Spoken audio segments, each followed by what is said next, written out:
Welcome back, everyone. So today has been a bit tough. My trading accounts fell below the required margin for trading. Before I get into how and why that came to be, I would first like to talk about the insight I got from reading The Millionaire Next Door by Thomas J. Stanley. I was able to read over 60 more pages today. From the chapters I was able to read today, the main thing I did was this acronym called EOC, which means Economic Outreach Care, which is basically when affluent parents help their adult children in life by giving them gifts, money, and helping with life expenses. But according to the research done by Thomas on the life of those who are helped with those gifts, they usually turn out to be unproductive and turn out to be overspent. I mean, they consume as much as they earn, or sometimes even more than what they earn. So there's actually a negative impact on affluent parents who try to help their children by providing them with financial outreach from time to time. So it basically paints a life on the negative effects on the EOC when affluent parents try to help their adult children in life, and sometimes it also goes beyond them in their teens, like their situation where the parents keep helping their children even after they pass 50 because the adult children have not been able to gain independence from their parents because they've depended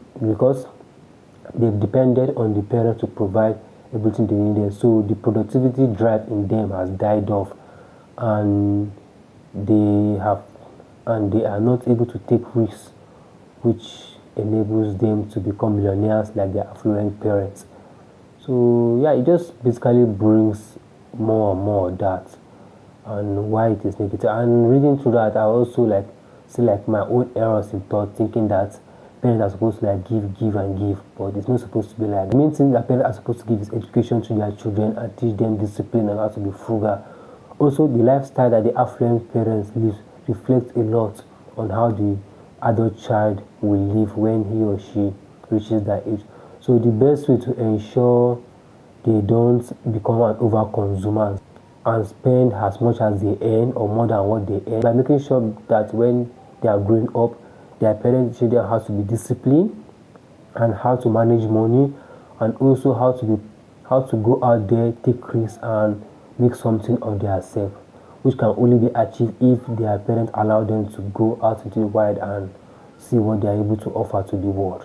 So yeah, that is basically what I've learned today from reading the pages I've read. And yeah, it's an eye-opening book, and it really says a lot of how the world is right now and what we can do as myself upcoming parents when I eventually get married, and how I can nurture my kids to make sure they are on track to be useful not only to themselves but to society at large.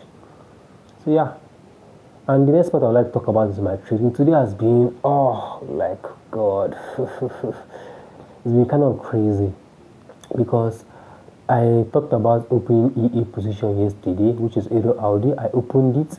The position started showing sign that it was not going to go well. I closed it. Then I now went to enter Audi USD and CHF which both of them just took me out because my stop loss was kind of tight for both positions. I should have led with only one, focus on the daily structure of the past candlestick, but I was so focused on having those two positions that I blew my account. So yeah, that's basically what happened. It's just mostly I've learned to just despite dampening my greed in the sense that I don't take too many positions, I fail to realize that my account is not big enough to handle the kind of position I'm taking right now, and I should downsize on it. That was actually what happened to me early on Tuesday when I lost Audi USD and Euro Audi initial trade that I took last week Friday that was supposed to come into this week. But although those positions were actually in profit, but because I added extra position as they were going down, I incurred losses because I was looking at it from my initial entry. Meaning I was using the first position that I took to gauge the second position, which was not supposed to be like that because that second position was leading me to more risks because it was like pips. It was like I think over 20-30 pips away from my initial entry, which means that even though it goes down and started coming up, I'll be in loss on that second position before it hits the first entry. So yeah, just more or less on how to handle myself going forward. Like these are like the mates that I've tried as much as possible to stick with my rules. Although I actually like skipped one this week, which was I took a position. I took more than 3 positions. I actually took 5 positions this week, and because of the I don't know what happened. Just today, because I felt like Hero Audi was going to go short. What I was supposed to do when I've just taken close my long and gone short on that and just allow the trade to play out. But I got a bit greedy and tried to look elsewhere, which was the same mistake I made last week. I still made it again this week. It's just more of a lesson on how to. Although I'm recording myself right now and I'm keeping myself much more accountable.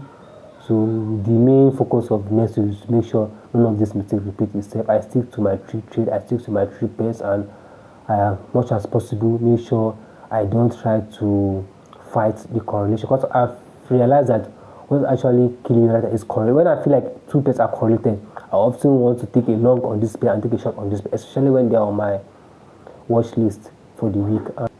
And that took me out last week in terms of profit and took me out again. Although last week I was able to maintain my 100 pips target, but this week I was not able to maintain my 100 pips target. I've actually fallen below my required margin of trading. And instead of going back in right now, I just decided to just allow the week to just leave. I don't want to calm myself down, let my head rest a bit. Then I'll deposit again the weekend and go back here Monday, because there's no need for me rushing myself if I can't get my action to align with the strategy I've played out for the year. So yeah, I'll just be cool. I'm not like cool, just I'm trying to be as chill as possible. I'm trying to follow my schedule. My non-negotiable for the week, for the day, which is to read 2 hours and to record a video journal of myself daily. So just trying to keep up to that, and I'm sure I'll be able to do better because I've seen the mistake I've made right now. It's something that can easily be corrected.